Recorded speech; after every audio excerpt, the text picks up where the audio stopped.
Sean bienvenidos al segundo bloque de la capacitación Control de Documentos de acuerdo al procedimiento PO SGS-3. En este bloque revisaremos la estructura de los documentos de acuerdo con el nivel y tipo de información.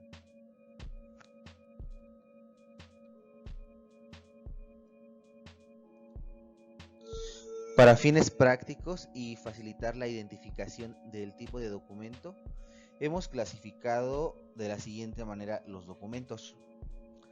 Manual de calidad, nivel 1. Procedimientos, nivel 2. Instructivos, nivel 3.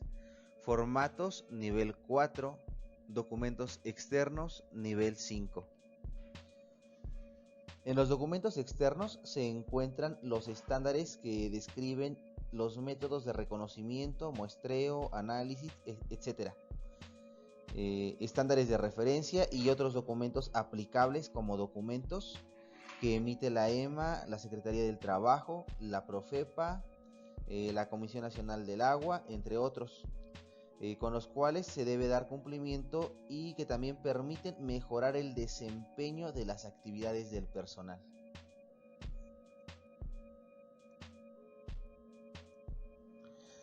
Generalidades del tipo de documento.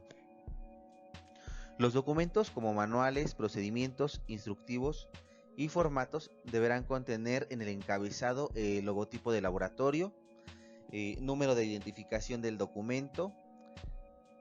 Los manuales y procedimientos deberán contener adicionalmente el nombre del documento, la fecha de emisión o entrada en vigor, número de revisión a la que sustituye el documento, número de revisión y número de página.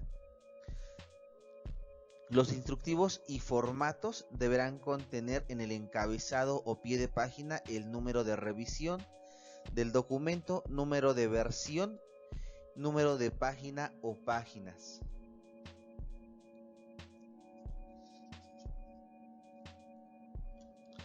El contenido de los documentos va a ser diferente de acuerdo al nivel o tipo de documento.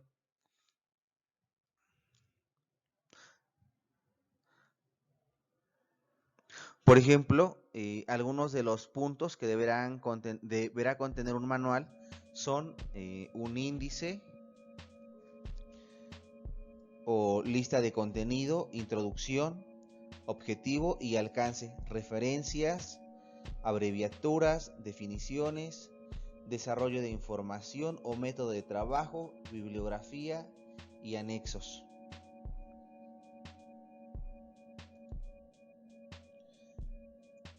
Aquí podemos observar como ejemplo la primera hoja de un manual.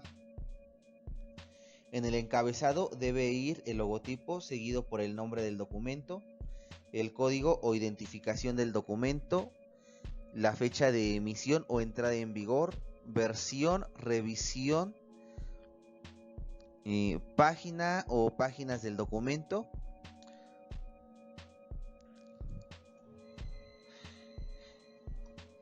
En la parte superior o central del documento debe de ir el nombre del documento. En la parte inferior del mismo documento deben de ir las firmas, en este caso de quien elaboró el documento, de quien revisó el documento y de quien está autorizando el documento. En el pie de página debe ir una leyenda que indique o restrinja la reproducción del documento sin autorización.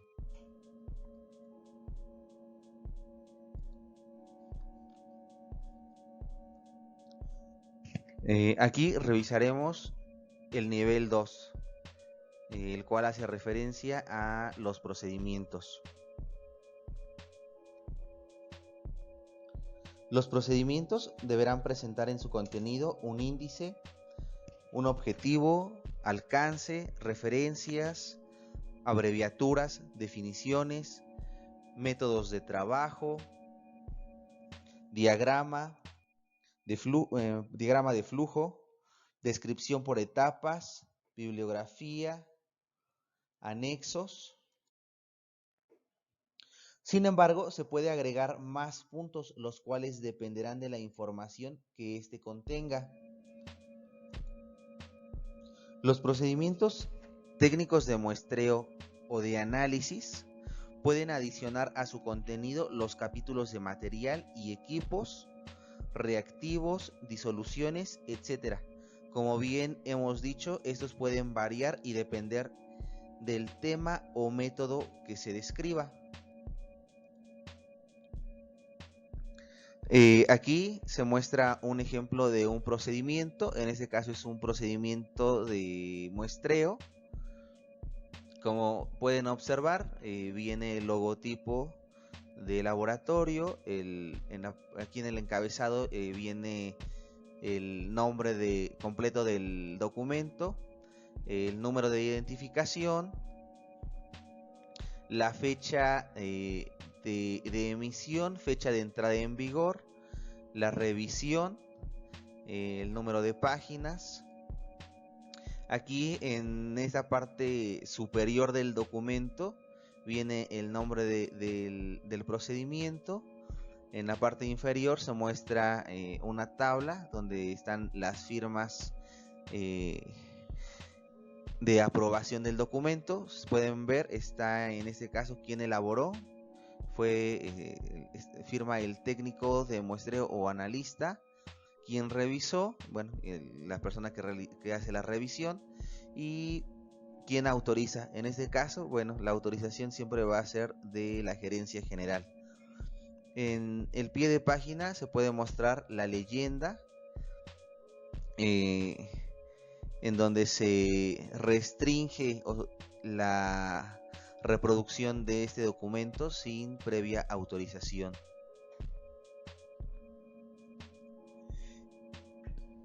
En el caso de los instructivos, los cuales ocupan el nivel 3, deberán contener de manera corta y detallada una serie de instrucciones, las cuales deben estar enumeradas. Las oraciones deben ser cortas, entendibles y sencillas, de tal forma que cualquier persona lo pueda entender y también pueda desarrollar dicha actividad.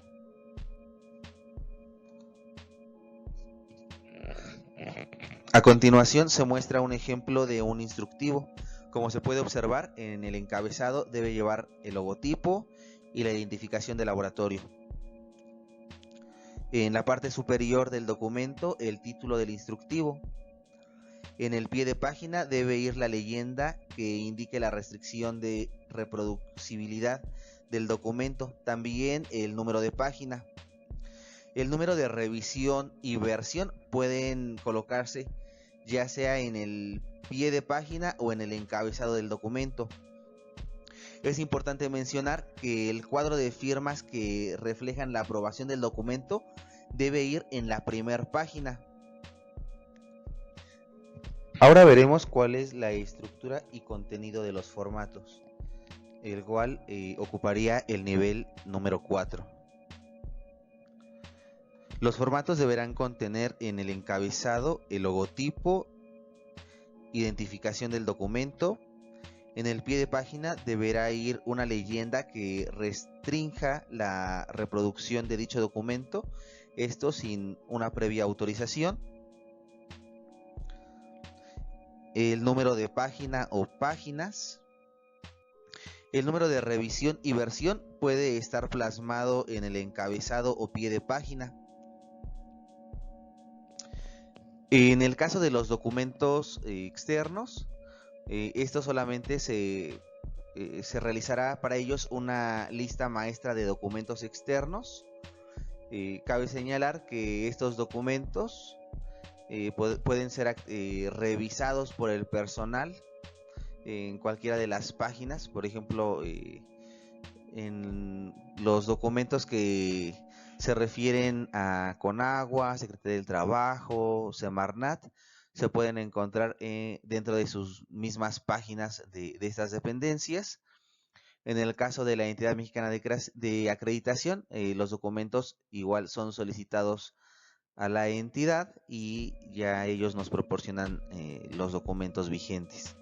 Entonces solamente se lleva una lista maestra de estos documentos, los cuales hacen referencia al nombre del documento, a la identificación que le agregan las dependencias o el mismo organismo de acreditación, en el caso de que les aplique. Si no, solamente va el nombre y llevan la fecha en la cual fueron emitidos dichos documentos.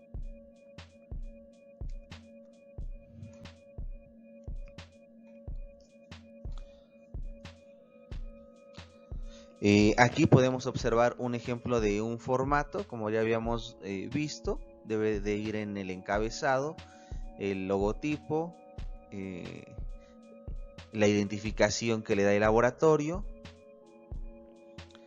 en el pie de página, bueno, la leyenda donde se restringe la reproducción de este formato. La revisión, habíamos dicho que tanto la revisión como la versión podrían ir ir en el encabezado o en el pie de página. Y bueno, esto es el ejemplo de un formato. A continuación abordaremos el capítulo de modificación de los documentos. Las modificaciones son propuestas y realizadas por el responsable de área, en coordinación con el responsable del sistema de gestión de calidad. El responsable de área realiza las modificaciones. Estas, una vez que el responsable de área realiza las modificaciones, estas pasan a revisión con el responsable de gestión de calidad, quien revisa que los cambios realizados cumplan con las actividades de laboratorio y con la normatividad aplicable. En caso de no cumplir, el documento es regresado al responsable de área. En caso contrario, el responsable de área de gestión de calidad revisa que el documento haya sido actualizado a su nuevo número de revisión y versión en caso de que así les aplique, así como la fecha de emisión o entrada en vigor. También se debe revisar que el responsable de área haya actualizado y documentado en el apartado de control de cambios todos los cambios realizados. En caso de que el responsable de área no haya realizado estos cambios, el documento es regresado por gestión de calidad para que realice el responsable de área todos estos cambios. Una vez que el documento cumple con todos los cambios, el responsable de área técnico de muestreo o analista debe firmar el documento en el apartado de elaboró. Lo mismo debe hacer el responsable que hizo la revisión de dicho documento. En este caso puede ser el mismo responsable de área o el responsable de gestión de calidad. Una vez que el documento cuenta con la firma de quien elaboró y de quien revisó el documento, pasa a la gerencia general, quien revisará los cambios realizados y si está de acuerdo y no hay ninguna observación, procederá a firmarlo en el apartado de autorizó. Una vez que ha sido firmado, ya cuenta con las 3 firmas, la gerencia regresa el documento al área de gestión de calidad, quien procederá a registrar o actualizar dicho documento en la lista maestra de documentos. En esta lista se actualizará, en caso de que la aplique, el nombre del documento, la revisión, el número de revisión, de versión y fecha de actualización o entrada en vigor. Una vez que el documento ha sido registrado o actualizado en la lista maestra, el área de gestión de calidad distribuirá una copia controlada al responsable o responsables de área donde aplique dicho documento. Bueno, pues este ha sido el segundo bloque. Muchísimas gracias.